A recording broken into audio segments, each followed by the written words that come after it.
विद्यार्थियों, आपको संयम के साथ विद्या अर्जन करना चाहिए। आपका संयम क्या होगा? विद्यार्थियों का संयम, सुन रहे हो?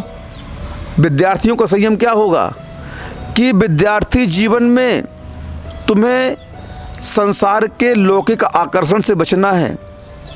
वही विद्यार्थी अपने जीवन में सफल होता है जो विद्या अध्ययन के दौरान यहाँ वहाँ नहीं देखता। मात्र उसका ध्येय विद्या का अर्जन करना होता है। वह व्यर्थ में किसी से आलाप नहीं करता, व्यर्थ में किसी से बात नहीं करता। वह परिवार के संबंधी जनों से भी बहुत कम मिलता है। क्यों? इनसे बातें में लग जाऊंगा, इनसे बात करूंगा तो मेरा समय निकल जाएगा अध्ययन का।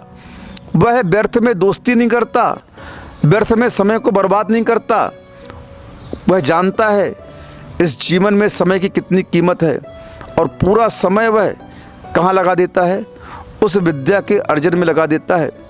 मेरे पास 2013 की बात है, अंकुर कॉलोनी सागर मकरोनिया में चतुर्मास चल रहा था।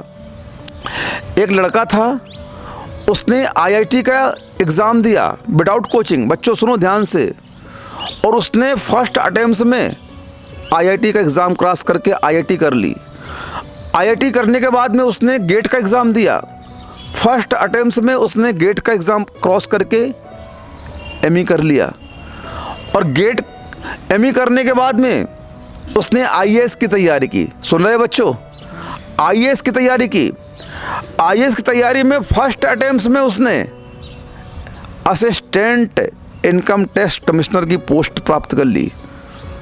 जब मेरे पास दर्शन करने आया, मैंने उससे पूछा, भैया तुमने प्रत्येक एग्ज़ाम को फर्स्ट अटेम्प्ट में क्रॉस कर लिया, तो इसका रहस्य क्या है? उसने नमोस्तु किया, बोला महाराज जी और कुछ रहस्य नहीं है। आप लोग संयम की बात करते हैं, मैंने उसी संयम को अपनाया। मैंने अपने मन और इंद्रियों को कंट्रोल किया। मैंने मोबाइल में फ्रेंड नहीं बनाए। वो डिब्बी वाला मोबाइल रखता था उस समय, वो कीपैड वाला। बस इसमें मम्मी पापा का नंबर फीड है महाराज जी, और उनको कह दिया था कि जब कोई विशेष कार्य हो तब मुझे फ़ोन करना। और मेरी अगर सबसे अच्छी कोई फ्रेंड थी तो मेरी पुस्तक थी। कौन थी? मैं उसी से बात करता था।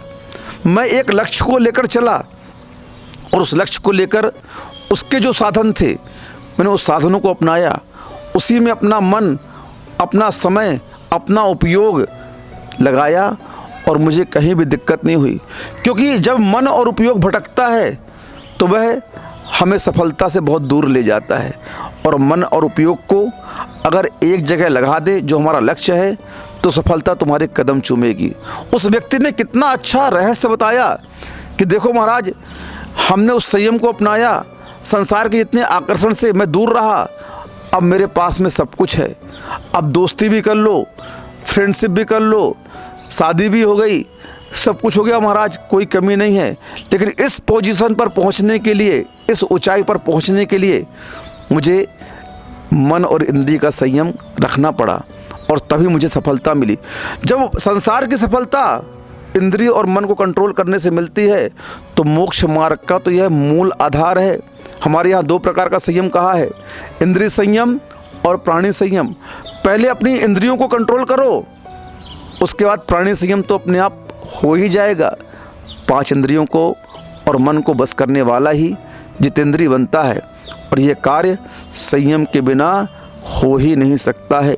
जितने भी मोक्ष गए, जितने भी संसार में कर्मों का नाश कर रहे हैं, उन सभी का आधार यह चारित्र ही है और इस चारित्र के बिना कुछ भी प्राप्त होने वाला नहीं है।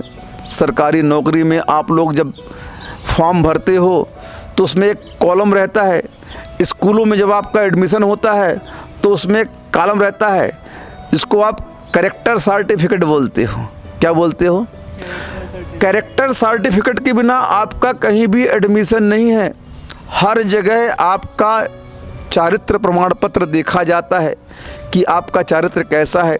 संसार के पदों पर जब आप अप्लाई करते हो, आवेदन करते हो, तो वहाँ पर चारित्र पत्र देखा जाता है, चारित्र प्रमाण पत्र देखा जाता है, एनओसी मंगवाई जाती है। तो फिर मोक्ष मार्ग में तो यह अनिवार्य साधन है भैया। इसलिए बिना संयम के इस जीवन में कुछ भी प्राप्त होने वाला नहीं है। आप लोग संसार में भी रहकर अपने मन, अपने उपयोग को इन इंद्रियों के विषयों से बचाते हुए, कसाय से बचाते हुए, संसार के स्वरूप और इनका परिणाम समझते हुए अपने उपयोग और अपने मन को अपनी आत्मा में लगाएं, पंच परमेष्ठी में लगाएं। इन्हीं भावना से अहिंसा परमो धर्म की जय। आचार्य गुरु और विद्यासागर जी महामुनि राज की जय। निर्यापक मुनि समता सागर जी महाराज की जय। उत्तम संयम पर्व की जय। धर्म की जय।